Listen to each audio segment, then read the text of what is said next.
श्रीकर तव कथामृतं तप्तजीवनम् कविभिरीडितं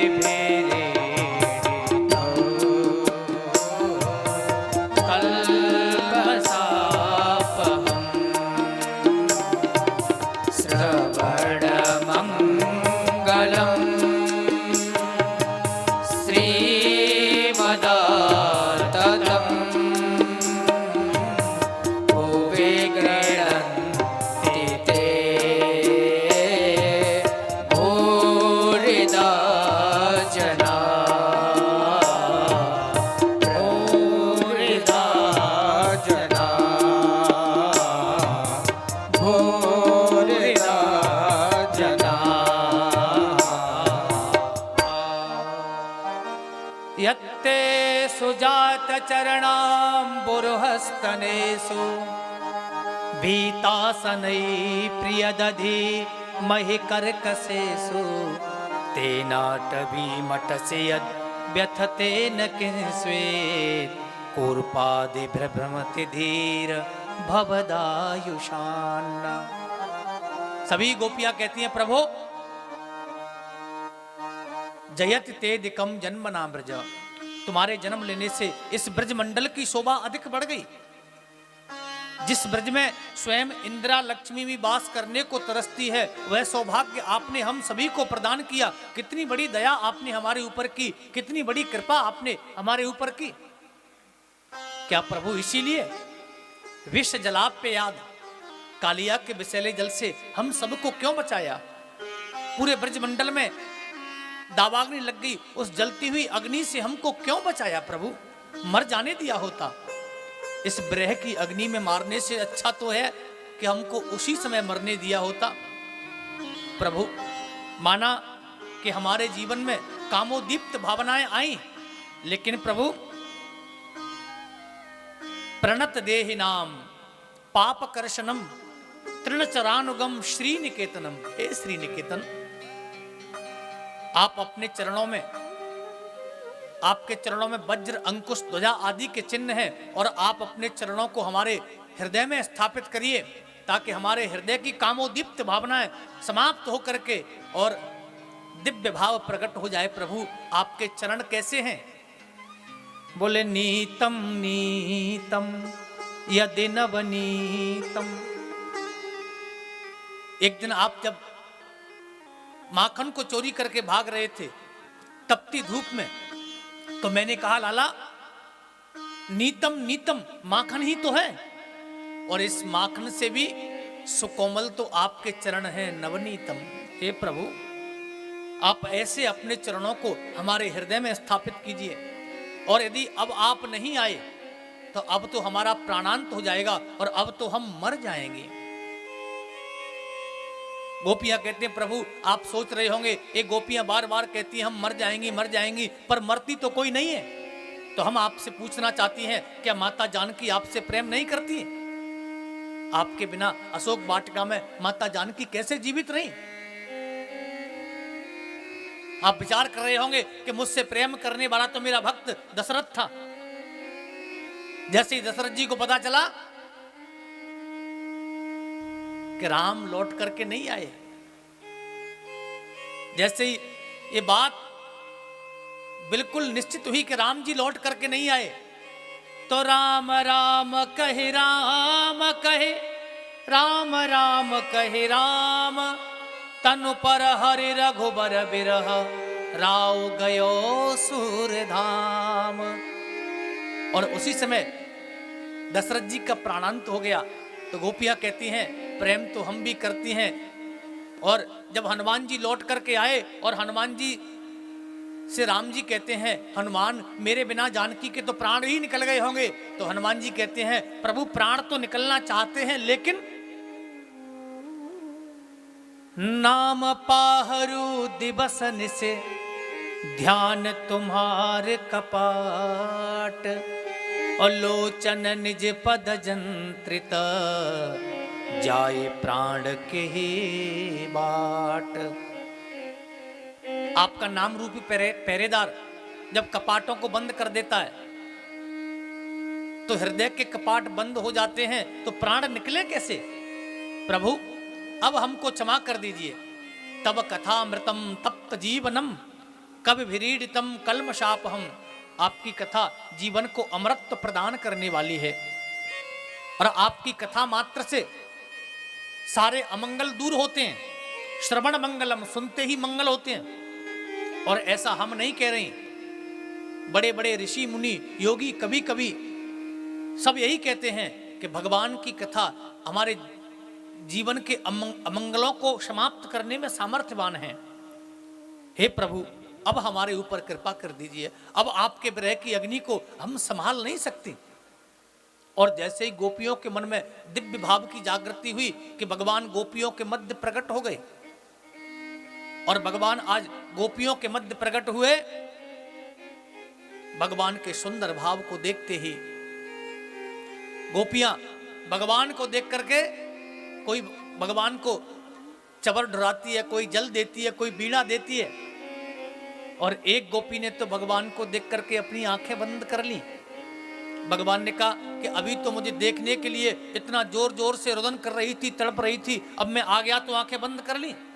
तो गोपी कहती है प्रभु एक बार आपको आंखों से छोड़ करके हमने देख लिया, अब तो मैंने आपको अपनी आंखों में बसा लिया है। कैसे? काजर डारू किरकिरा या मैं सुरमा दियो लगाए, और जिन नैनन में श्याम बसे तम दूजो नाही समाए। अब तो मेरे नेत्रों में हे श्याम सुंदर आपके अलावा काजल की भी जगह नहीं बची। मैंने तो अपने नेत्रों में श्याम सुंदर को बसा लिया। हे बिहारी जी, हे करुणा के सागर, हे दीन बंधु, हे दीन वत्सल, अब आप कृपा कर दीजिए, अब आप करुणा कर दीजिए। और वास्तव में आज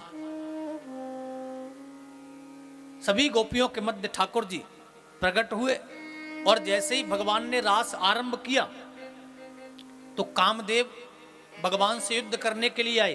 भगवान ने कहा अरे काम, तुम राम के रूप में भी आए थे तब भी तुम्हारी एक नहीं चली, तुम शिव के रूप में भी आए तब भी तुम्हारी एक नहीं चली, और आज भी तुम आ गए। भगवान कामदेव कहता है प्रभु राम के रूप में आप मर्यादा पुरुषोत्तम थे और शिव के रूप में आप तपस्या कर रहे थे, और आज तो आप रास कर रहे हैं, तो आज तो मेरा आपसे युद्ध करना बनता ही है। भगवान ने कहा ठीक है काम, तुम यदि अपने समस्त बाणों का प्रयोग करो, यदि हमारे हृदय को बिगाड़ पाए तो तुम जीते हम हारे। और कामदेव ने भगवान के ऊपर आलिंगन, उच्चाटन, स्तंभन आदि अपने सभी बाणों का प्रयोग किया, लेकिन प्रभु ने काम को पकड़ करके उल्टा लटका दिया। इसलिए कहते हैं ये रासलीला कोई काम लीला नहीं है। रासलीला क्या है? बोले काम विजय प्रख्यापनार्थम शेयम रासलीला। काम पर विजय प्राप्त करने की लीला का नाम रासलीला है। रसो वही सह, जहां पर रसों का समूह एकत्रित हो वह रास है। और रास में कौन कौन आता है? रास में भगवान वेद के मंत्र भगवान की गोपी बनकर के आए। ये रासलीला का मतलब है जीवात्मा और परमात्मा का मिलन। किसी स्त्री पुरुष के मिलन का नाम रासलीला नहीं है। रासलीला तो भगवान की दिव्य चिन्मयी लीला है। जब जीवात्मा का मिलना ठाकुर जी से हो जाए उसी को हम रास कहते हैं। रासोत्सव संप्रवृत्तो गोपी मंडल मंडिता योगेश्वरेण कृष्णेन तासाम मध्य द्वयोर्द्वयो। और भगवान ने जैसे सुंदर रास आरंभ, कभी कभी हमारे जीवन में कुछ बातें ऐसी आती हम सोचते हैं कि भगवान ने जो लीला की हम भी उस लीला को कर सकते हैं, लेकिन भगवान ने जो लीला की है वो करने के लिए नहीं होती, भगवान की लीला चिंतन करने के लिए होती है। और कदाचित हम भगवान की लीला को करने का प्रयास करेंगे तो हम कभी कर नहीं पाएंगे। कैसे? भगवान भोलेनाथ कौन है? ईश्वर भगवान। अब समुद्र मंथन में जितना जहर निकला उस पूरे जहर को किसने पिया? भगवान भोलेनाथ ने। अब हम कह के हम भी ईश्वर के अंश हैं, भगवान ने जो किया है वो हम भी करेंगे, तो वो इतना जहर था कि उस जहर से तीनों लोक नष्ट हो सकते थे, लेकिन भगवान भोलेनाथ ने अकेले ही उस संपूर्ण विष का पान कर लिया। और इतना विष पीने के बाद भगवान भोलेनाथ को तो बुखार भी नहीं आया। प्रेम से बोलो।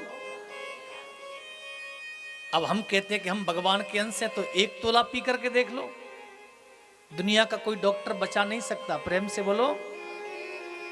हम कहते हैं भगवान ने जो लीला की है उसे हम करेंगे।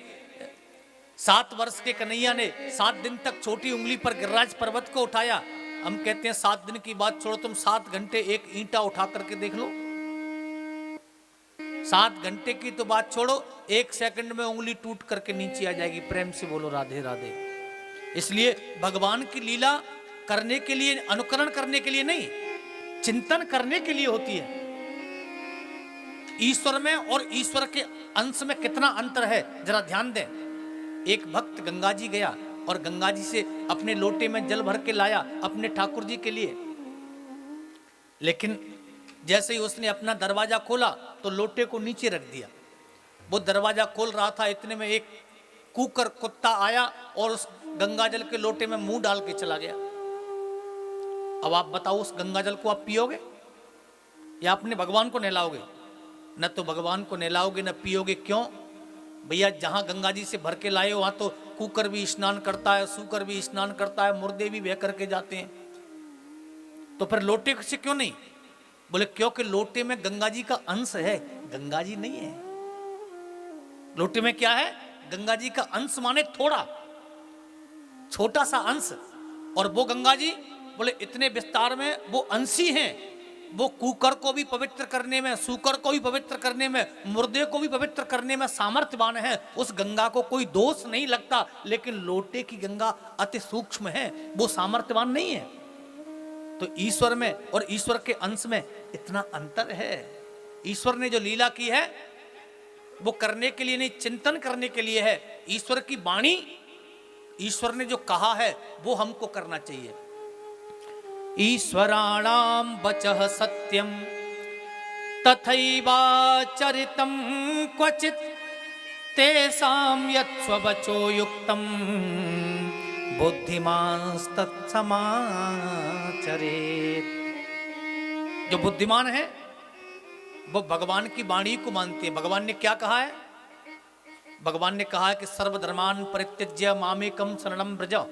तू सभी धर्मों को छोड़ करके मेरी शरण में आ जा, मैं तेरा कल्याण करूंगा, मैं तुझे अपना दिव्य धाम दूंगा। इसलिए ईश्वर की लीला करने के लिए नहीं है, ईश्वर की लीला चिंतन करने के लिए है। कहते हैं कि जो भी इस रास लीला के प्रसंग को कहता है, सुनता है, विक्रीडितं ब्रजबधू भिरदंच विष्णो श्रद्धान्वितोऽनुसृण्या ददवर्णयेद् यः भक्तिं परां भगवती प्रतिलभ्य कामं हृदरोगमास्वपहिनोत्यचिरेण धीरा। तो भगवान की दिव्य भक्ति, भगवान की पराभक्ति उसके हृदय में वास करती, जो भी इस कथा को कहता सुनता है, और उसके हृदय का जो रोग काम है हमेशा के लिए समाप्त होता है, और उसे हार्ट अटैक की बीमारी कभी नहीं होती। प्रेम से बोलो। इसलिए भगवान की रास पंचाध्यायी का चिंतन हमें अवश्य करना चाहिए। आज भगवान सभी गोपियों के मध्य में प्रकट हुए और गोपियों के मध्य प्रकट होकर के प्रभु ने ऐसा सुंदर रास रचाया, ऐसा रास रचाया कि शरद पूर्णिमा की रात्रि 6 महीने की रात्रि हो गई और 6 महीने तक ये रास चला। और सभी गोपी और भगवान के साथ में बड़ा सुंदर भाव से सबने इतना दिव्य सुंदर नृत्य किया।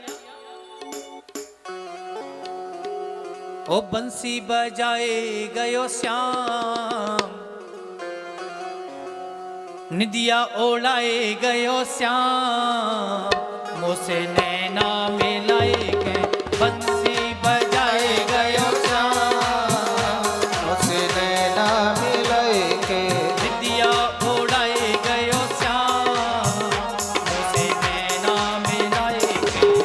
निंदिया उड़ाए गयो श्याम मोसे नैना मिलाई के। दिल में समाए गयो श्याम मोसे नैना मिलाई के।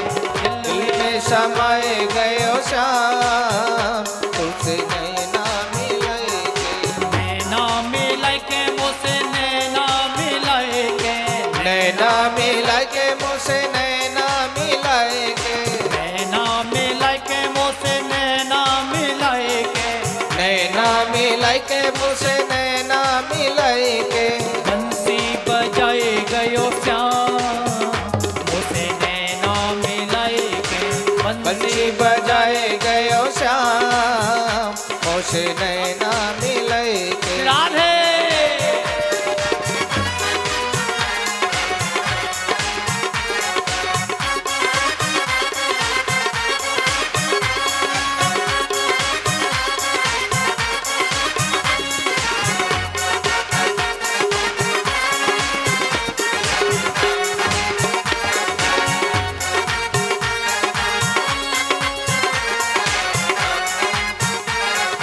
मथुरा से वृंदावन आयो। मथुरा से वृंदावन आयो। हृदय छलिया चैन चुरायो। हृदय छलिया चैन चुरायो। निदिया उड़ाए गयो श्याम मोसे नैना मिलाए के। निदिया उड़ाए गयो श्याम मोसे नैना मिलाई के। दिल में समाए गयो श्याम मोसे नैना मिलाए के। दिल में समाए गयो श्याम मोसे नैना हरि बोल।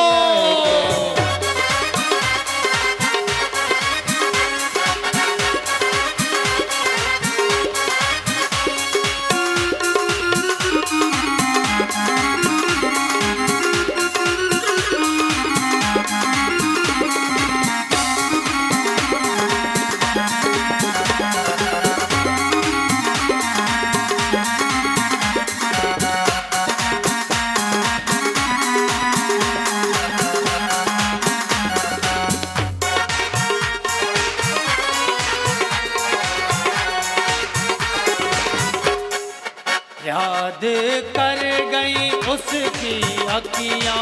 याद कर गई उसकी अखियाँ। याद कर गई उसकी अखियाँ।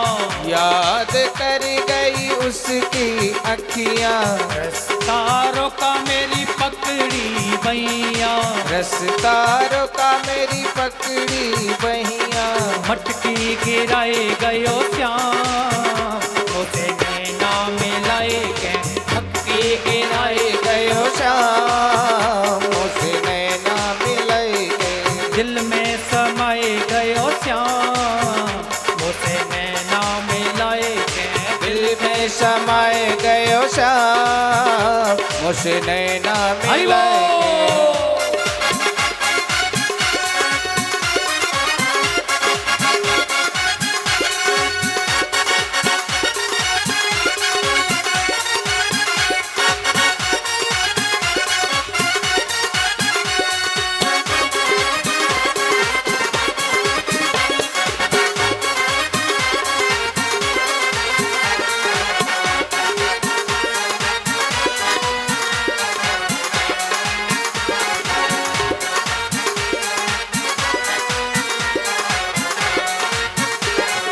लूटा मोर मुकुट की अदा में।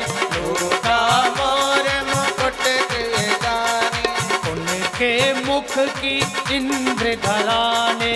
उनके मुख की इंद्रधरा ने। उनके मुख की इंद्रधरा ने। उनके मुख की इंद्रधरा ने। तीरे चलाए गयो श्याम मोसे नैना मिलाए के। तीर चलाए गयो श्याम मुझसे नैना मिलाए के। दिल में समाए गयो श्याम मोसे नैना मिलाए के। दिल में समाए गयो श्याम मुझसे नैना मिलाए। हरि बोल।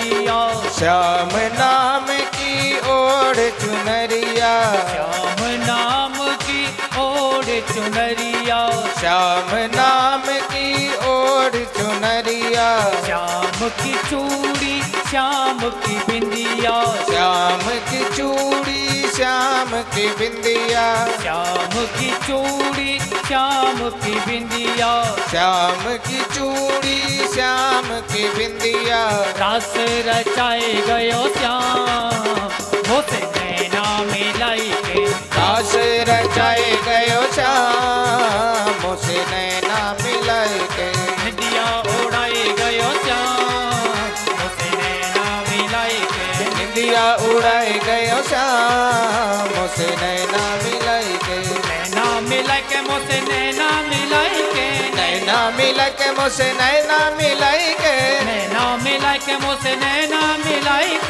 नैना मिलाई के मोसे नैना मिलाई के, दिल में समाए गयो श्याम मोसे नैना मिलाई के, दिल में समाए गयो श्याम मोसे नैना मिलाई के, दिल में समाए गयो श्याम मोसे नैना मिलाई के, दिल में समाए गयो श्याम मोसे नैना मिलाई के, तीर चलाए गयो श्याम मोसे नैना मिलाई के, तीर चलाए गयो श्याम मोसे नैना मिलाई के, मोसे नैना मिलाई के, मोसे नैना मिलाई के, नैना मिलाई के। बोलो भक्त वत्सल भगवान की जय। बांके बिहारी लाल की जय जय जय जय श्री राधे।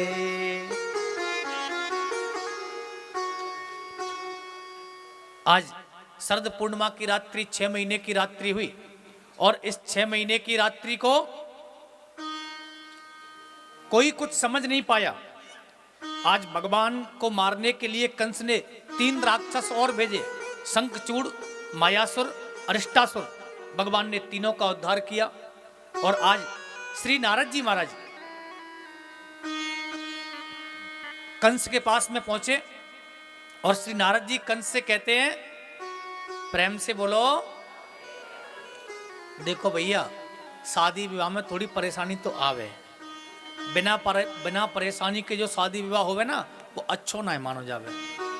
तो आज तो तामे भैया जगत के पालनहारे की शादी है, हमारे द्वारकाधीश का विवाह है, तो थोड़ा बहुत इंद्र भी तो आनंद लेंगे उसका, भगवान की प्रकृति को। और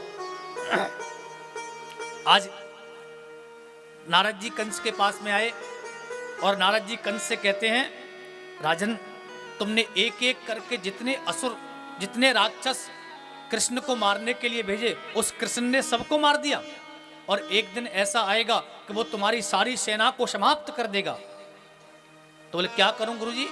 बोले मैं कुछ नहीं चाहता, परसों के दिन मुझे कृष्ण मरा हुआ मिलना चाहिए, धोखे से बुला करके धोखे से मरवा दो। और आज नारद जी यहां से लौट करके सीधे वृंदावन पहुंचे और वृंदावन में भगवान से कहते हैं, प्रभु एक एक करके कब तक मारोगे? मैं कुछ नहीं चाहता, बस परसों के दिन कंस का उद्धार हो जाना चाहिए। भगवान कहते हैं, जय हो देवर्षि, उधर क्या बोल के आए हो, इधर क्या कहते हो? तो देवर्षि कहते हैं, प्रभु आप तो जानते हो मैं वही काम करता हूं जिसमें समाज का हित होता है। और आज महाराज कंस ने अक्रूर जी को बुलाया और अक्रूर जी को बुला करके महाराज कंस कहते हैं, अक्रूर मित्र, गच्छ नंद ब्रजम तत्र सुतावानक दुंदुभे आसाते ताविहानेन रथेना नयमाचिरम। गच्छ नंद ब्रजम तत्र, तुम ब्रजमंडल में जाओ और आनक दुंदुभी वसुदेव जी के 2 पुत्र वहां पर हैं, कृष्ण और बलराम, और उन दोनों को यहां लेकर के आओ। तुम्हें पता नहीं वही देवकी के 8वें पुत्र हैं, मैं उन दोनों को धोखे से मरवा दूंगा, वही मेरे काल हैं। अक्रूर जी ने कंस को समझाया, राजन मनोरथान करोत्युच्चैर जनो दैवहतानपि युज्यते हर्ष शोकाभ्याम तथाप्याज्ञां करोमि ते। मनोरथान करोत्युच्चैः। जीव इस संसार में आकर के अनेक प्रकार के मनोरथ करता है, लेकिन क्या उसके सारे मनोरथ पूर्ण होते हैं? नहीं। आज कंस कहता है, अक्रूर मुझे तुम्हारा भाषण नहीं सुनना, पहले मुझे ये बताओ कि तुम जाओगे कि नहीं जाओगे, और तुम नहीं जाओगे तो तुम मेरे स्वभाव से परिचित हो। अक्रूर जी ने विचार किया, मैं यदि नहीं गया तो ये दुष्ट मुझे यही मार देगा। अक्रूर जी आज रात्रि को अपने घर लौट करके आए, रात्रि भर चिंतन करते हैं, कहीं मेरा मरना तो अब निश्चित हो गया, कहीं मैं कृष्ण बलराम को लेकर के आया, उनको कुछ हो गया तो मुझे मरना है, और नहीं लेने गया तो ये दुष्ट मुझे मार देगा। अब मरना जब मुझे है ही है तो क्यों न मैं कृष्ण बलराम को देख करके मरूं। आज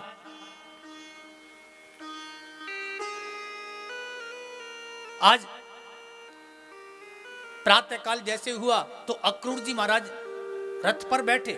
अक्रूर जी को अपने घर के सामने एक रथ दिखाई दिया।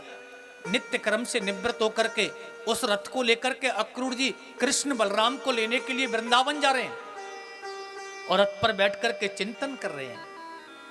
किम मया चरितम भद्रम किम तप्तम परमं तपा किम बाथाप्यहरते दत्तम यद्राक्षाम्याद्य केशवम। आज मेरे जीवन का पता नहीं कौन सा पुण्य उदय हो गया, जब मुझे अपने नेत्रों से कृष्ण बलराम का दर्शन होगा। आज लाला मुझे काका कहेंगे, आज कन्हैया मुझे अपने अंक में लपेट लेंगे। आज रथ को चलते चलते सुबह से सायंकालीन की बेला हो गई, लेकिन रथ वृंदावन नहीं पहुंचा, क्योंकि अक्रूर जी चिंतन करने लग जाते हैं और घोड़े घास चरने लग जाते हैं। और जैसे ही सायंकालीन के समय वृंदावन की परम पावन भूमि में अक्रूर जी ने प्रवेश किया, और प्रवेश करते ही नन्हे नन्हे कन्हैया के चरणों को जब ब्रजरज में छपा हुआ देखा, अक्रूर जी रथ से नीचे कूद पड़े, और अक्रूर जी ने भगवान के चरणों की रज अपने मस्तक पर लगाई। लेकिन सामने से भगवान गौचारण लीला करके लौट रहे थे, कृष्ण और बलदेव, और जैसे ही दूर से दृष्टि भगवान की अक्रूर जी के ऊपर पड़ी, भगवान जोर से बोलते हैं, अरे काका जी कब के आए, बड़ी कृपा की, बहुत दिनों में तुमको हमारी याद आई। दोनों भाइयों ने अक्रूर जी को अपने अंक में लपेट लिया। अक्रूर कहते हैं, कन्हैया तुम तो जानते हो कि मैं किस लिए आया हूं। भगवान ने कहा, काका जी यदि ये बात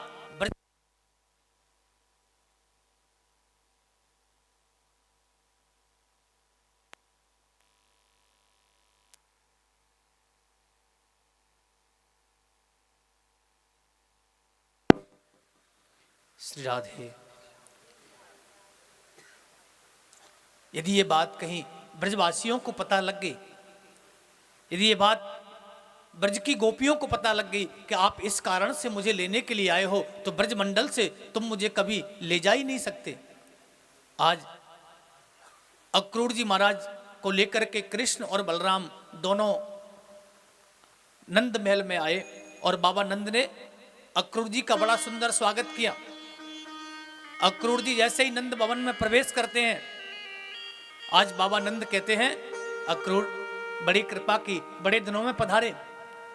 आज मैया यशोदा ने बढ़िया सुंदर पकवान भोजन बना करके और सबको भोजन खिलाया, और सबको खिलाने के बाद में आज मैया अपने लिए थाली लेकर के बैठी, और मैया ने हाथ में रोटी का टुकड़ा लिया ही था, और इतने में बाबा नंद का अक्रूर से पूछना हो गया, अक्रूर वैसे तो ये घर तुम्हारा है, तुम कभी भी आ सकते हो, लेकिन आज किस कारण से आना हुआ है। तब अक्रूर जी कहते हैं, बाबा हमारी मथुरा है ना, और हमारी मथुरा में सुंदर धनुष यज्ञ का मेला लगा हुआ है, तो मैंने विचार किया मैं कृष्ण और बलराम को मेला दिखाने के लिए, लेने के लिए आया हूं। और जैसे ये शब्द मैया के कान में पड़ा, आज मैया के हाथ से रोटी का टुकड़ा छूट गया। मैया दौड़ करके गई, अक्रूर क्या कहा तुमने? यदि किसी को मेरे प्राणों की आवश्यकता है तो मैं शहर से अपने प्राण दे सकती हूं, लेकिन कृष्ण बलराम को एक क्षण के लिए भी अपने नेत्रों से ओझल नहीं होने दूंगी। तुमने यह सोच भी कैसे लिया कि तुम कृष्ण बलराम को मुझसे अलग कर दोगे? आज पूरे ब्रजमंडल में यह समाचार फैल गया कि कोई अक्रूर नाम का व्यक्ति कृष्ण बलराम को लेने के लिए आया है। आज सभी गोपियां एकत्रित होकर के और बाबा के महल के सामने इकट्ठी हो गईं। कृष्ण बलराम दोनों रोते हुए और अपनी मैया के पास में आए, कहते हैं मां तू हमें कभी कबहू जान ना दे है मैया, आखिर कभी न कभी तो हमको जाना होगा। आज सबके नेत्रों में नींद है, सब सो रहे हैं, लेकिन मैया यशोदा कृष्ण बलराम को सुला करके एक स्तंभ के साथ में बैठी है। और जैसे ही प्रातःकाल 4 बजे महल के द्वार को खोला और कृष्ण बलराम रथ को लेकर के जैसे ही आगे की तरफ निकले, कृष्ण बलराम ने देखा कि गोपियों के झुंड भगवान के सामने खड़े हैं। भगवान रथ को लेकर के निकल रहे थे, गोपियां रथ के सामने लेट गईं, कहती हैं हे प्रभु आपने ये सोच भी कैसे लिया कि आप हमें छोड़ करके ऐसे निकल जाएंगे? भगवान रथ से नीचे उतरे और रथ से नीचे उतर करके प्रभु ने मैया के पास में, किशोरी जी के पास में भगवान गए और कहते हैं हे श्यामा जी आप तो जानती हो कि मेरे पास दूसरा कोई रास्ता नहीं है, मेरे पास कोई और मार्ग नहीं है। तो श्री किशोरी जी कहती हैं जो मैं सो जानती प्रीति करें दुख होए, नगर ढिंडोरा पीटती प्रीत न करियो कोई। अरे लाला हे कन्हैया, यदि मुझे ऐसा पता होता कि आपके प्रेम का मुझे ऐसा परिणाम चुकाना पड़ेगा तो मैं आपसे कभी प्रेम नहीं करती। गोपियां कहती हैं अहो विधातस्तवना क्वचित दया संयोज्य मैत्र्या प्रणये न देहिना तांश्चाकृतार्थम बिहुनंच पार्थकम विक्रीडितम तिर्भकचेष्टितम यथा। अरे विधाता पहले तुम जीव के जीवन में संयोग लिखते हो और फिर वियोग लिख देते हो, और इसका नाम अक्रूर किसने रख दिया? इसका नाम तो क्रूर होना चाहिए। आज का सूर्योदय हमारे लिए उदय नहीं, हमारे जीवन के लिए हमेशा के लिए अस्त हो रहा है। और आज का सूर्यास्त मथुरा की गोपियों के लिए अस्त नहीं, हमेशा के लिए उदय हो रहा है। ये श्याम सुंदर तुमने ये सोच भी कैसे लिया तुम ऐसे हमको छोड़ करके चले जाओगे? भगवान रथ में बैठ करके और जैसे ही प्रभु ने रथ को थोड़ा सा आगे किया और इतने में महल के अंदर से लुढ़कती हुई गिरती हुई और मैया यशोदा बोली अरे लाला, अरे कन्हैया, अरे भैया कोई नेक रथ को रोको तो सही। लाला कन्हैया मोकू तो अभी अभी पतो लगी कि तू मेरो लाला ना है, तू मेरो कन्हैया ना है। कन्हैया लाला तू वसुदेव नंदन है, तू देवकी नंदन है। लाला एक मटकी फोड़वे के बदले और मैंने तो को उखल से बांध दियो, या लीला को कबहू ब्रजमंडल में याद मत करियो। इतना सुनते ही कृष्ण बलराम दोनों रथ से नीचे कूद पड़े। रथ से कूद करके दोनों ने अपनी मां के आंचल को प्रेमाश्रुओं से भिगो दिया और कहते हैं मां आज तक तो हम यही सोचते थे कि हम तेरे लाला हैं, हम तेरे बेटा हैं, पर मैया आज तूने पराया कर दिया हमको।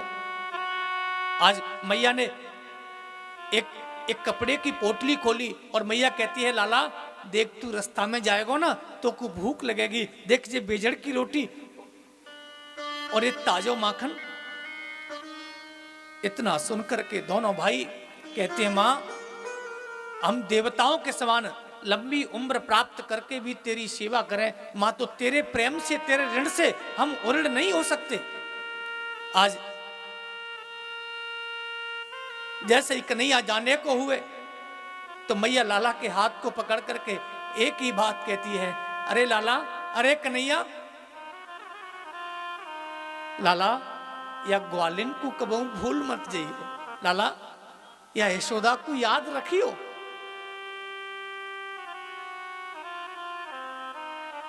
भूल न जाना फिर भी बुलाना, इतनी बिनती हमारी जी, चले जाएंगे हम बिहारी जी, सुन लो अर्ज हमारी। कैसे कहूँ क्या बीत रही है, ओ मेरे बांके बिहारी, दर का भिखारी बना लो भगवन, इतनी सी आस तिहारी, भूल न जाना फिर भी बुलाना, इतनी बिनती हमारी जी,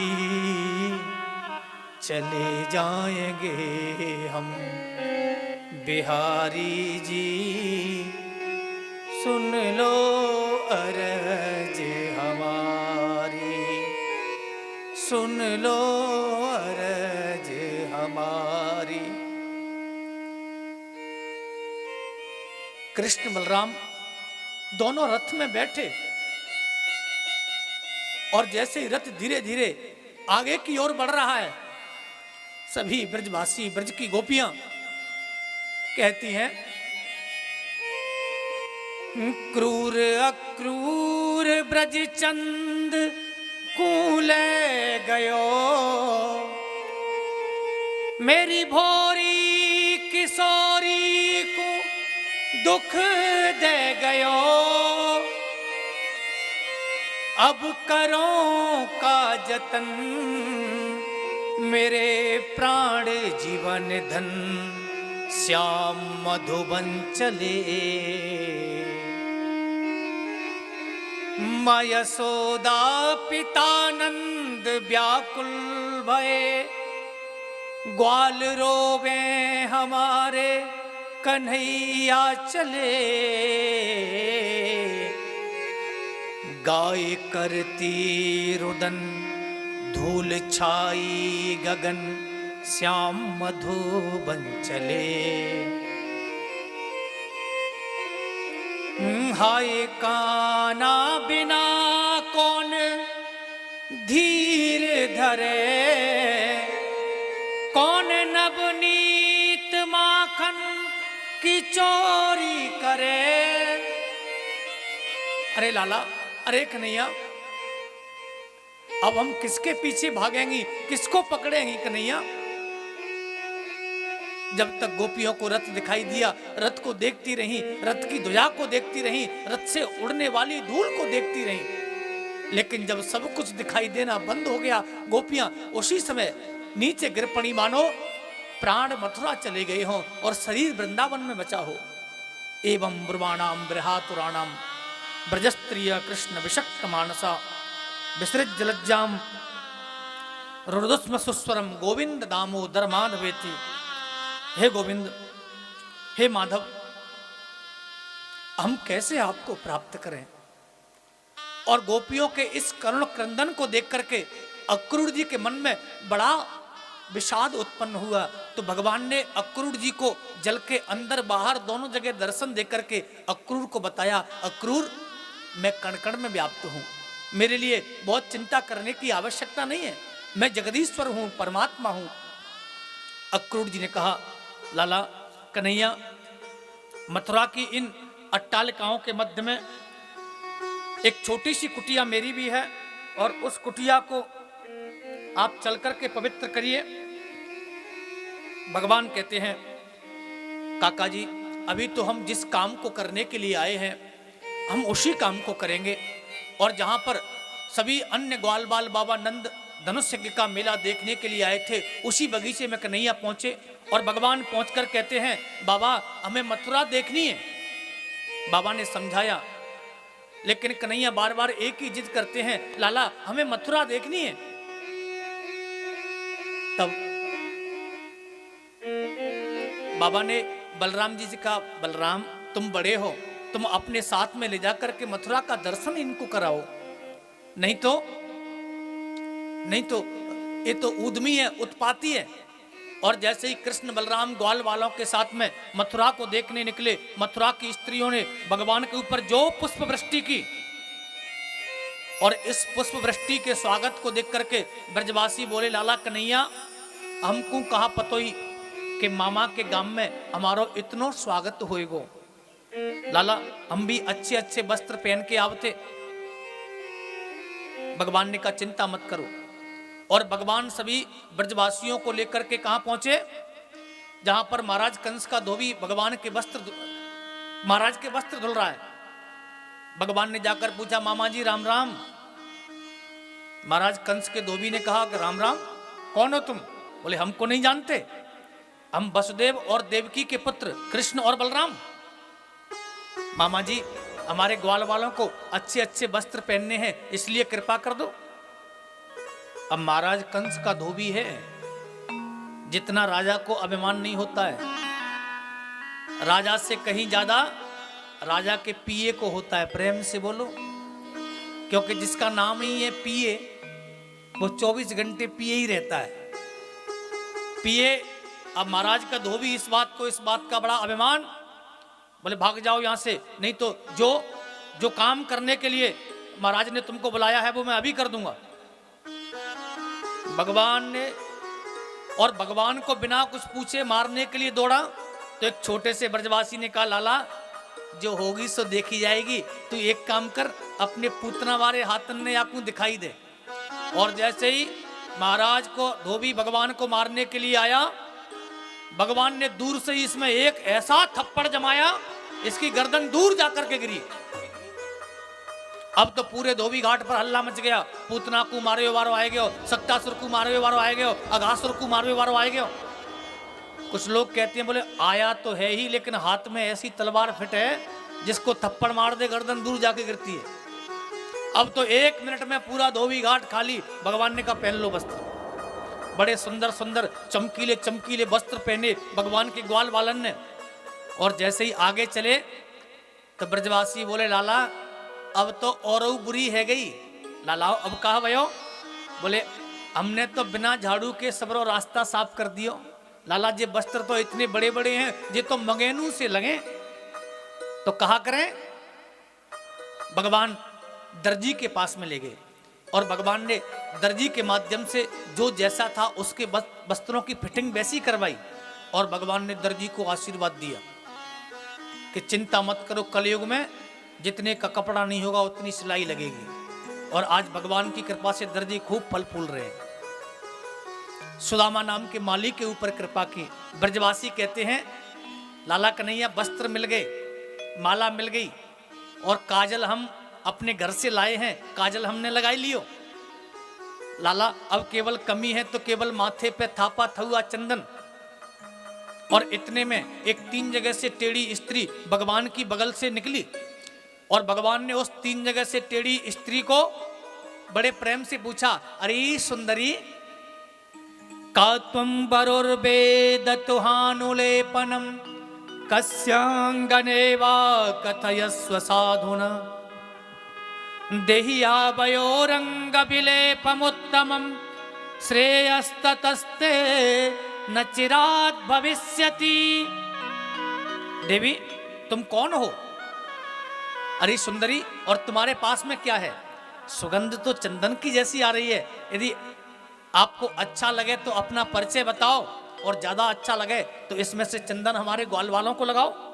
इतना सुनते ही वो 3 जगह से टेढ़ी स्त्री भगवान की ओर देखने लगी और कहती है, प्रभु आज तक मुझसे किसी ने मेरा परिचय नहीं पूछा, और आज तक किसी ने मुझे सुंदरी भी नहीं कहा। प्रभु आपने परिचय पूछा है, परिचय भी बताऊंगी और आपको चंदन भी लगाऊंगी। दास्यास्मि हम सुंदर कंस सम्मिता त्रिवक्र नामा ह्यनुलेप कर्मणि मदभावितं भोजपते अति प्रियम बिना युवाम कोन्यतमस्तदर्हसि। दास्यास्मि हम, मैं महाराज कंस की दासी, मेरा नाम है त्रिवक्रा। 3 जगह से टेढ़ी होने के कारण लोग मुझे कहते हैं कुब्जा। प्रभु आप कहो तो आपको चंदन लगा दूं। भगवान ने कहा पहले ग्वाल वालों को लगाओ। और जैसे ही ब्रजवासियों को चंदन लगाया और जैसे ही भगवान का नंबर आया, भगवान ने कुब्जा के पैर के अंगूठे पर अपना पैर रखा, 2 उंगली कुब्जा की टोड़ी से लगाई और जो झटका मारा, 3 जगह से टेढ़ी कुब्जा दिव्य रूप को प्राप्त हो गई। बोला भक्त वत्सल भगवान की। अब भगवान ग्वाल वालों को रंगमंच में छोड़ करके कहां पहुंचे? जहां पर धनुष रखा हुआ है दाऊ भैया के साथ में। धनुष की रखवाली जितने सैनिक कर रहे थे उनसे पूछा क्या भैया इसी धनुष का मेला है? बोले हाँ। बोले उठा के देख ले। ग्वाल वाल बोले छोटे छोटे बच्चे उठाएंगे इसको? ग्वाल वाल आपस में जब हंसने लगे और इतने में भगवान ने करेण वामेन सलील मुद्रतम सज्जम च कृत्वा निमिषेण पश्यताम, बाएं हाथ से धनुष को उठाया और पलक झपकने में जितनी देर लगती है चटाक करके धनुष को तोड़ दिया। और जो धनुष टूटा, धनुष के टूटते ही सैनिक भगवान को मारने दौड़े तो धनुष का एक भाग दाऊ भैया ने लिया और एक कन्हैया ने लिया और जो सैनिकों की पिटाई की, कछु मारे से कछु मर्द से और कछु मिलिए से धरे धूर, कुछ तो वहीं मर गए और कुछ अधमरे हो गए और कुछ दौड़ करके महाराज कंस के पास पहुंचे। कहते हैं राजन तुम्हारी गारंटी खत्म, क्योंकि गारंटी का धनुष टूट गया। और भगवान आज जैसे ही रंगमंच में प्रवेश करने के लिए आए तो महावत ने कुबलया पीड़ हाथी को मदिरा का पान कराया। भगवान ने कहा महावत हमको रास्ता दो, लेकिन महावत ने हाथी में अंकुश मारी, हाथी भगवान को मारने दौड़ा और इधर से भगवान दौड़े। भगवान ने हाथी के मस्तक पर जो मुष्टिका मारी, हाथी धरणी पर धराशायी हो गया और महावत का प्रभु ने उद्धार किया। कृष्ण बलदेव की। और अब भगवान रंगमंच में प्रवेश कर रहे हैं और जैसे ही भगवान ने रंगमंच में प्रवेश किया तो भगवान सबको कैसे दिखाई दे रहे हैं?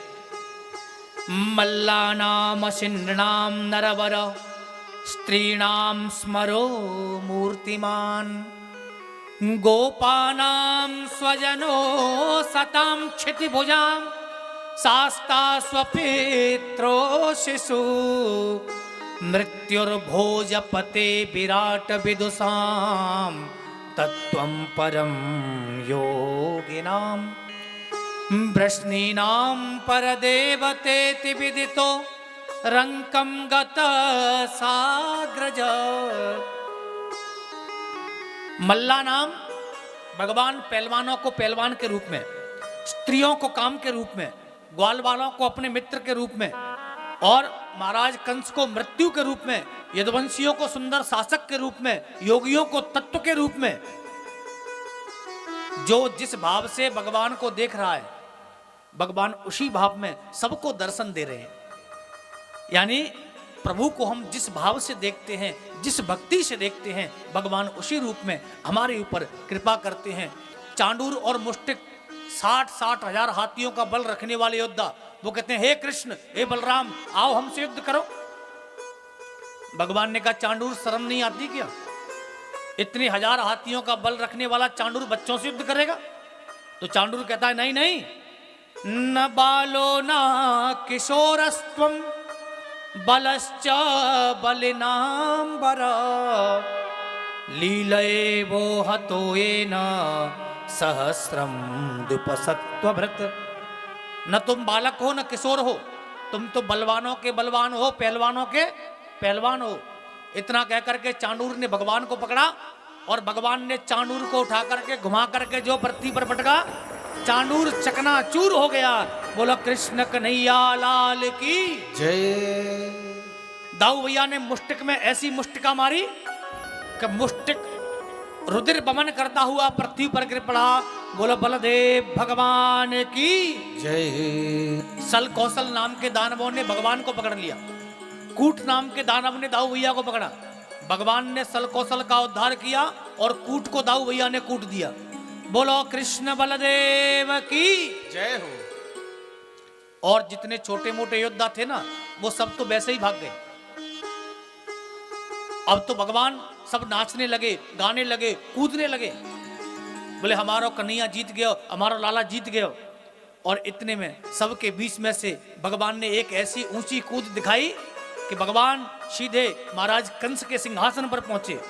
और आज भगवान ने कंस के बाल पकड़ के कंस को नीचे पटक लिया। कंस कहता है, अरे चांडूर, अरे मुष्टिक, अरे महावत, हाथी के नीचे दबा करके मार दो। भगवान ने कहा, मामा जी अब कोई आने वाला नहीं है, अब तो तुम जाने की तैयारी कर लो। बोले कहां? बोले जहां पर ये सब गए हैं वहीं तुमको भी जाना है। कृष्ण छोड़ो छोड़ो, मेरे बालों में पीड़ा होती है। भगवान ने कहा, मामा जी जिस दिन मेरी माँ देवकी के तुमने बाल पकड़े थे और उस दिन मेरी माता देवकी तुमसे कह रही थी भैया मेरे बालों में पीड़ा होती है, उस दिन तुमको इस बात का ज्ञान नहीं था कि बाल पकड़ने से पीड़ा होती है। यदि उस दिन तुमने मेरी माँ के बाल नहीं पकड़े होते तो आज तुम्हें ये कष्ट भोगना नहीं पड़ता। और वास्तव में चाहे कोई कितना भी समझाए, बात समझ में आती नहीं है। बात समझ में आती कब है? बोले जाके पग न फटी बिमाही, सो का जाने पीर पराई। जब ठोकर लगती है तो बात समझ में आती है। और आज कंस को जब स्वयं पीड़ा हुई तो बात समझ में आई। भगवान ने कहा, मामा जी अब तुम सब जगह से अपना ध्यान उठा करके और केवल मुझे देखो। और जैसे ही जोर का धक्का भगवान ने कंस को दिया, कंस नीचे गिरा और पूरे ब्रह्मांड का अपने शरीर में भार लेकर के भगवान और कंस के ऊपर कूद पड़े। बोलो भक्तवत्सल भगवान की जय, काली मर्दन भगवान की जय, कंस निकंदन भगवान की जय। और कंस का उद्धार हो गया। कंस की पत्नी अस्ति और प्राप्ति रोने लगी। भगवान ने दोनों को सुंदर आत्मोपदेश किया। अब तो समस्त ब्रजवासी, समस्त मथुरावासी बड़े प्रसन्न हैं। अरे लाला कन्हैया, तेने तो मथुरा को उद्धार कर दियो। भगवान सबसे पहले बंदी गृह में पहुंचे और बंदी गृह में जाकर के भगवान ने महाराज उग्रसेन को निकाल करके सिंहासन पर बिठाया। और उसके बाद प्रभु ने अपने माता पिता को बंदी गृह से निकाला आज। और आज देखिए 11 वर्ष 56 दिन के बाद माता देवकी का मिलना अपने पुत्रों से हुआ। और आज 11 वर्ष 56 दिन के बाद माता देवकी के आंचल से दूध की धार निकल पड़ी। ए माँ का वात्सल्य, ए माँ का प्रेम। भगवान कहते हैं, माँ मेरे जैसा पुत्र प्राप्त करने के बाद भी तुम्हें इतने लंबे समय तक कष्ट भोगना पड़ा, मैं क्षमा चाहता हूं। तो मैया कहती है, बेटा सुबह का भूला यदि शाम को घर वापस आ जाए तो उसे हम भूला नहीं कहते। अब आप आ गए हो। भगवान कहते, मां अब तुम्हें चिंता करने की आवश्यकता नहीं है। और आज संपूर्ण मथुरा बड़े आनंद के साथ, बड़े भाव के साथ, पूरी मथुरा में बड़ा आनंद हो रहा है। और वास्तव में भगवान ने सबको बड़ा सुख प्रदान किया। और आज समस्त मथुरापुरवासी प्रसन्न चित्त होकर के कन्हैया के पास में आए। मथुरापुरवासी कन्हैया के पास में आए और कन्हैया से आकर कहते, लाला आज तुमने हमारी मथुरा का कष्ट दूर कर दिया और आज हम तुमसे कुछ कहना चाहते हैं। आज हम तुमसे कुछ कहना चाहते हैं। बोले क्या कहना चाहते हो? तो मथुरावासी, ब्रजवासी सब मिलजुल करके और कन्हैया से क्या कहते हैं, लाला ओ मोहन से दिल क्यों लगाया है, ओ छलिया ने चैन चुराया है, ए मैं जानू या वो जाने, मोहन से दिल क्यों लगाया है, ये मैं जानूं या तू जाने। मोहन से दिल क्यों लगाया है, ए मैं जानू या वो जाने, मोहन से दिल क्यों लगाया है, ये मैं जानूं या वो जाने। ए मैं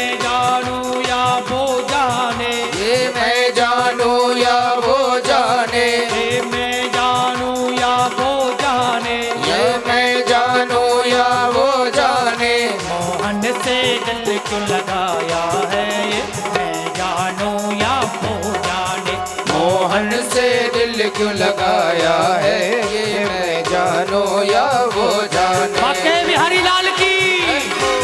अरे भैया राधे राधे, कम से कम तालियों की सेवा तो करी दो, कंस के मरने की खुशी में कर दो, और यदि दुख हुआ हो तो बिल्कुल मत करो। हरि बोल।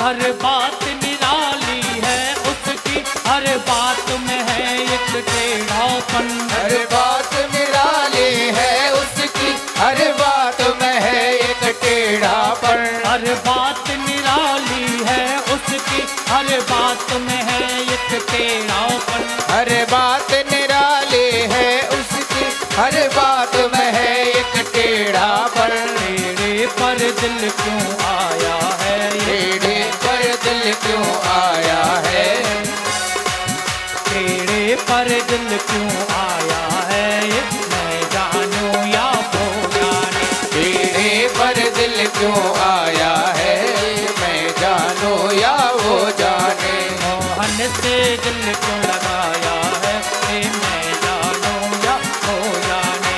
मोहन से दिल क्यों लगाया है, ये मैं जानू या वो जाने। बाके बिहारी लाल की।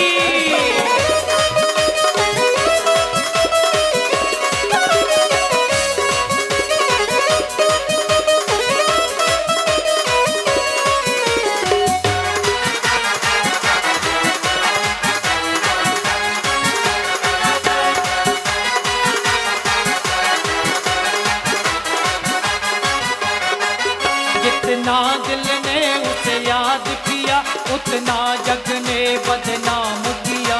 जितना उसने याद किया, जितना उसने बदनाम किया।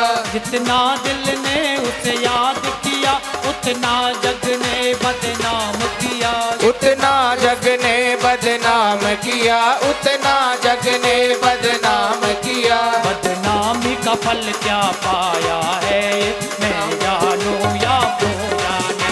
बदनामी का फल क्या पाया है, ये मैं जानू या वो जाने। मोहन से दिल क्यों लगाया है, ये मैं जानू या वो जाने। मोहन से दिल क्यों लगाया है, ये मैं जानू या वो जाने। हरि बोल।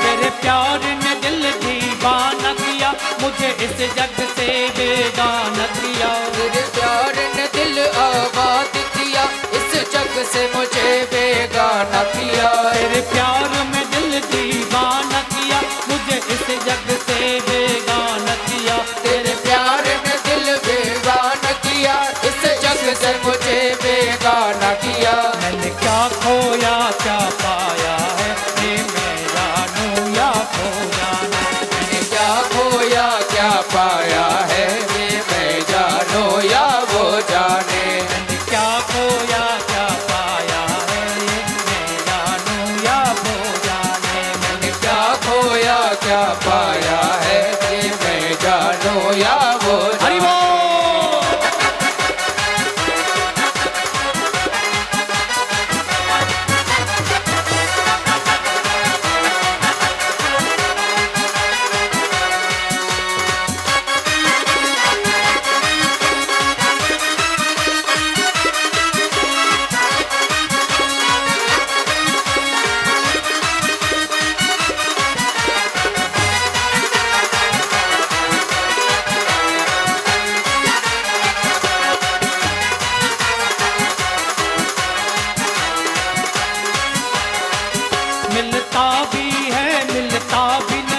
नजरों से मेरी हटता भी नहीं, मिलता ही है, मिलता ही नहीं, नजरों से मेरे हटता ही नहीं। मिलता भी है, मिलता भी नहीं, नजरों से मेरी हटता भी नहीं। मिलता ही है, मिलता ही नहीं, नजरों से मेरे हटता ही नहीं। ये कैसा जादू चलाया है, ये मैं जानूं या हो जाने। ये कैसा जादू चलाया है, ये मैं जानूं या वो जाने। मोहन से दिल को मनाया है, ये मैं जानूं या हो जाने।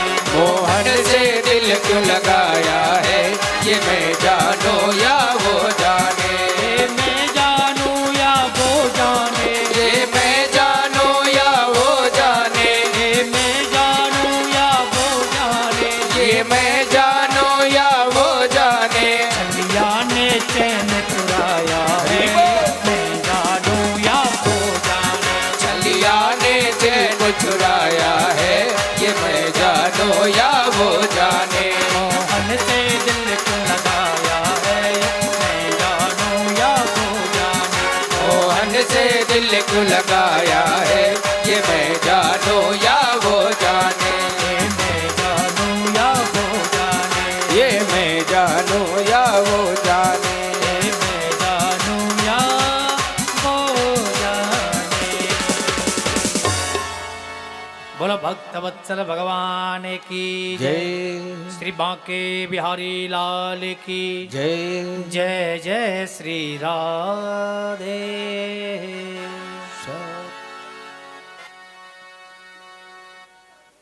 आज भगवान ने कंस का उद्धार किया। सभी ब्रजवासी, सभी मथुरावासी बड़े प्रसन्न चित्त हुए।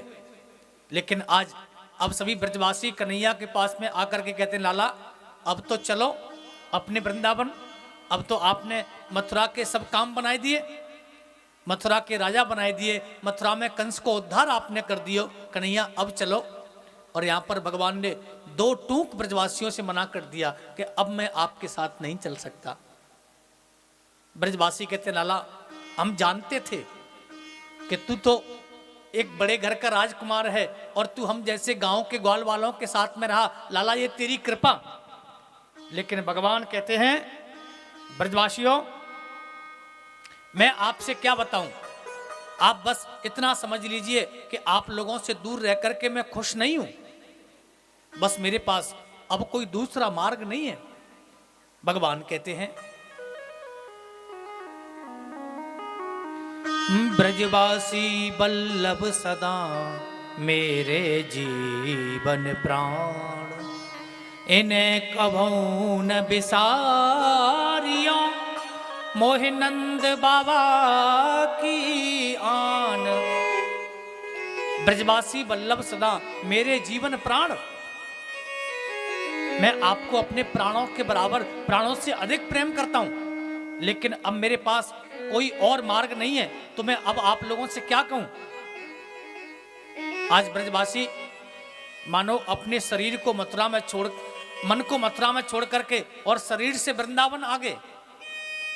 श्री सूत जी महाराज कहते हैं, ऋषियों ब्रजवासी लौट करके तो आ गए, लेकिन ब्रजवासियों के जीवन का उद्देश्य, ब्रजवासियों का प्रेम तो मथुरा में छूट गया। मानो आते समय ब्रजवासी अपने वृंदावन को रास्ता ही भूल गए। बाबा नंद ब्रजवासी बड़े निराश होकर के अपने वृंदावन लौटे। आज भगवान जितने दिन वृंदावन में रहे, भगवान ने कभी हीरे जवाहरात के हार नहीं पहने। भगवान ने केवल मोर पंख को धारण किया। भगवान ने कभी अपने बाल नहीं कटाए। भगवान ने कभी पैरों में चरण पादुका नहीं पहनी। और भगवान ने कभी सुंदर आभूषणों का, वस्त्रों को ग्रहण नहीं किया। भगवान केवल काली कमलिया ओढ़ करके वृंदावन में रहे। क्यों? भले ही बाबा नंद के यहाँ, बाबा नंद भी तो राजा हैं, नंद राय हैं, और बाबा नंद के यहाँ किसी चीज की कमी नहीं थी। प्रभु चाहते तो सब कुछ कर सकते थे, लेकिन भगवान जानते हैं कि मेरे जो कुछ मित्र ऐसे हैं जिनके पास वस्त्र पहनने को नहीं है, चरण पादुकाएं पहनने को नहीं है, तो भगवान बड़ी सहजता और बड़ी सरलता के साथ में अपने मित्रों के बीच में रहे। यानी भगवान ये कहना चाहते हैं कि ठाकुर जी ने यदि आपको कुछ दिया है तो किसी को छोटा दिखाने के लिए नहीं, क्योंकि भगवान ने आज आपको दिया है, प्रभु का प्रसाद मान करके उसका सुंदर सम्मान सहित स्वीकार करो, ना कि अभिमान के वशीभूत होकर के अपने से जो छोटा है, जिसके पास नहीं है, उसको दिखा करके अपमानित करो। क्योंकि अपमानित करेंगे तो एक न एक दिन हमें उसका परिणाम भोगना पड़ेगा। आज भगवान का मुंडन संस्कार मथुरा में हुआ और भगवान का मुंडन हुआ, भगवान का यज्ञोपवीत संस्कार।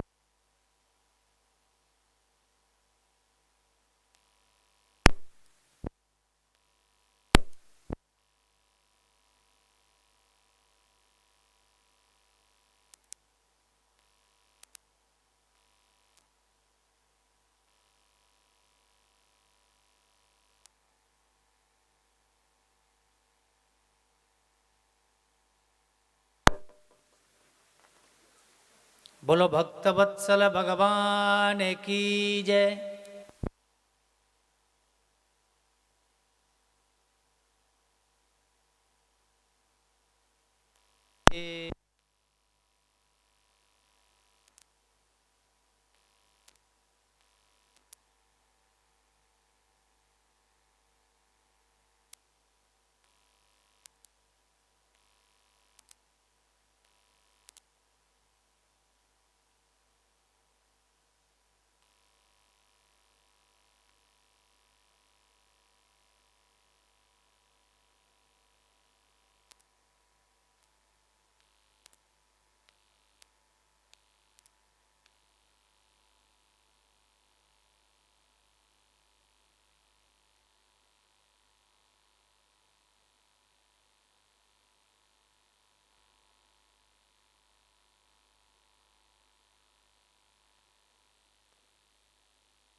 श्री राधे।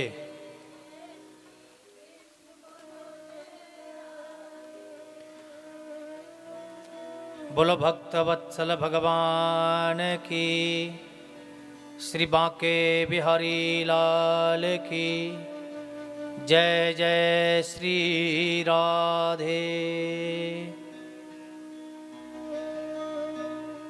आज भगवान का मुंडन संस्कार हुआ, यज्ञोपवीत हुआ। भगवान आज पढ़ने के लिए श्री अवंतिकापुरी पहुंचे। अवंतिकापुरी यानी उज्जैन में सांदीपनी गुरु के यहाँ भगवान पढ़ने के लिए पहुंचे और सांदीपनी गुरु के आश्रम में थोड़े से समय में ही मेरे प्रभु ने अल्पकाल में समस्त विद्याओं का अध्ययन किया और यहीं पर प्रभु की मित्रता श्री सुदामा जी से हुई। सुदामा जी से सुंदर मित्रता हुई और आज सुदामा जी से मित्रता करते हैं और भगवान सुदामा जी से कहते हैं मित्र, आज जब भगवान अपनी मथुरा आने को हुए तो भगवान कहते हैं मित्र, कभी भी तुम्हें मेरी मथुरा आनी हो तो अवश्य आना एक बार। और अपने गुरुजी को प्रणाम करके, गुरुजी मेरे लिए क्या आदेश है? गुरुजी कहते हैं कृष्ण, हमें तुम्हारे जैसा शिष्य मिलना बड़ी मुश्किल की बात है। मेरी कोई इच्छा नहीं है, लेकिन फिर भी तुम अपनी गुरु माँ से मिलकर के जाना। और आज भगवान अपनी गुरु माँ के पास में गए और गुरु माँ से जाकर कहते हैं, माँ मेरे लिए क्या आदेश, क्या चाहिए? और आज माता जी से कहती हैं, कृष्ण मैं जानती हूं तुम्हारे अलावा इस काम को कोई और कर नहीं सकता और मुझे ऐसी अलभ्य वस्तु मांगनी भी नहीं चाहिए, लेकिन कृष्ण तुम इस काम को कर सकते हो। कृष्ण ये जो समुद्र है ना, ये मेरे बेटे को निगल गया और तुम ला करके दे सकते हो, इसलिए मेरे मृत पुत्र को मुझे वापस कर दो। और भगवान उसी समय समुद्र के माध्यम से सीधे यमपुरी पहुंचे और यमपुरी पहुंच करके धर्मराज से कहा कि हमारे गुरुपुत्र को वापस करो। अपने गुरुपुत्र को लेकर और रास्ते में पांचजन्य नाम के राक्षस को मारकर पांचजन्य संघ को प्रभु ने लिया और अपने मरे हुए गुरुपुत्र को वापस किया। विचार करिए, इस काम को कौन कर सकता है? बहुत समय पहले गुरुजी का पुत्र मर गया और उस पुत्र को लाकर के वापस देना, इस सिवाय ईश्वर के अलावा किसी और के बस की बात नहीं है। और आज ईश्वर के मन में भाव तो देखिए, ईश्वर की कृपा तो देखिए कि हमें भगवान की कृपा अहरनिश प्राप्त होती रहती है, लेकिन वो दिखाई नहीं देती। भगवान ने हम सभी को कितनी बड़ी कृपा करके सुंदर स्वस्थ शरीर प्रदान किया।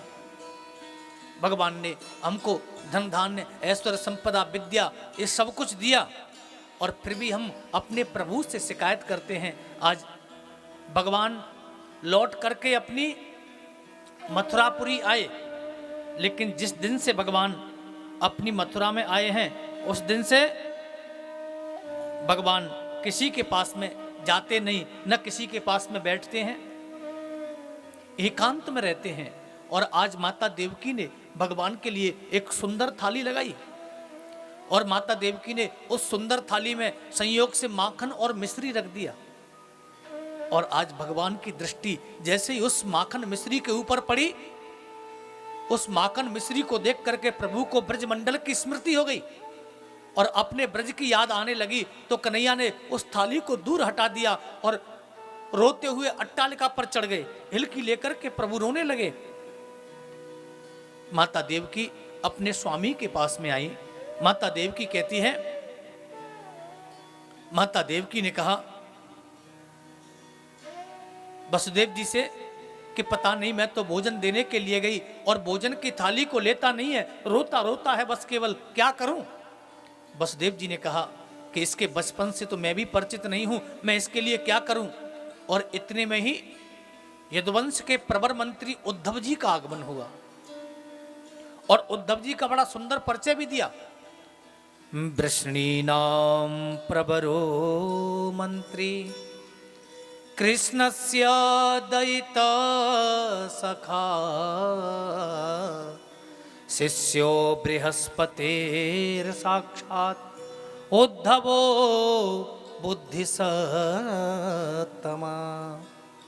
यदुवंश के प्रवर मंत्री और साक्षात बृहस्पति जी के शिष्य, बड़े उद्भट विद्वान, बड़े पढ़े लिखे उद्धव जी से आज वसुदेव जी कहते हैं, उद्धव तुम ही समझाओ क्यों रोता है, किस लिए रोता है? कृष्ण तुम्हारा तो मित्र है।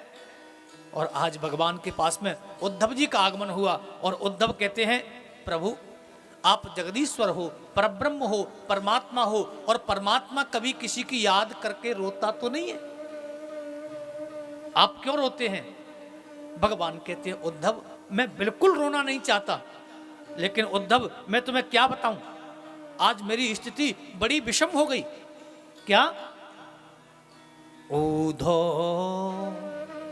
मोहि ब्रज बिसरत नाही, ऊधो मोहि ब्रज बिसरत नाही, हंस सुता को सुंदर कलरव और कदमन की छाई, मोहि ब्रज बिसरत नाही, जब ही सुरत आवत बा सुख की, हियलेत उमड़ाही, जब ही सुरत आवत बा सुख की, हियलेत उमड़ाही, ऊधो मोहि ब्रज बिसरत नाही, मुझे ब्रज नहीं भूलता। उद्धव तुम एक काम करो, मैं तुम्हारे कहने से रोना बिल्कुल बंद कर दूंगा, तुम ब्रज में जाओ और ब्रज मंडल में जाकर के उन ब्रजवासियों को, ब्रज की गोपियों को समझा करके आओ, वो मेरी याद करके नहीं रोएंगे तो मैं भी बिल्कुल नहीं रोऊंगा। उद्धव कहते हैं, प्रभु वो बेचारे गांव के बिना पढ़े लिखे ब्रजवासी और मेरे वेदांत की भाषा को क्या समझेंगे? भगवान मन ही मन सोच रहे हैं, उद्धव पहले तुम जाओ तो सही, पता चलेगा कि पढ़ा लिखा कौन है। आज उद्धव जाने को तैयार हुए तो प्रभु ने अपनी काली कमलिया उद्धव को दी कि उद्धव इस काली कमली के बिना जाओगे तो वो ब्रजवासी तुमसे बात भी नहीं करेंगे। आज उद्धव रथ को लेकर के ब्रजमंडल की ओर निकले और इधर जिस दिन से भगवान ने ब्रजमंडल को छोड़ा है, ब्रज की स्थिति क्या है? प्रातः काल होते ही सभी ब्रजवासी मथुरा के चौराहे पर आकर के बैठ जाते हैं। कन्हैया ने हमसे आने के लिए बोला है, वो आएगा, वो आएगा। सूर्य उदय होते ही यहाँ पर बैठते हैं और सूर्यास्त होते ही अपने अपने घर वापस चले जाते हैं और मैया से कहते हैं, मैया बा निष्ठुर को आज हूँ हमारी याद नहीं आई, वो परसों की कह के गए और माने बरसों बिताई दिए। सभी ब्रजवासी नित्य भगवान की आने की प्रतीक्षा कर रहे हैं और आज ब्रजवासी जब प्रतीक्षारत होकर के वहां पर बैठे थे और इतने में ब्रजवासियों को सामने से एक आता हुआ रथ दिखाई दिया और उस रथ को देख करके ब्रजवासी एक दूसरे से आपस में कहते हैं, अरे लाला देख, मैंने तो कही कि कान्हा को, कन्हैया को हमारी याद आवेगी और वो जरूर आवेगो। एक ब्रजवासी कहता है, लाला देख ये वो ही रथ है जो रथ कृष्ण को लेने के लिए आया था। आज एक नन्हा सा ब्रजवासी एक झाड़ी के पीछे छुप गया और वो कहता है, मैं जाकर के इससे बिल्कुल मिलूंगा नहीं, जब तक जे आकर के मुझसे क्षमा याचना नहीं मांगेगा, परसों की कहकर के गया, बरसों बता दिए, तब तक मैं इससे मिलूंगा नहीं। लेकिन दूसरे ही क्षण मन में भाव आया कि भले ही उसने जो किया वो तो किया ही, लेकिन मैं तो बिना उसको देखे रह नहीं सकता, मैं तो उसको बिना देखे उससे शिकायत तो बाद में करूंगा, लेकिन पहले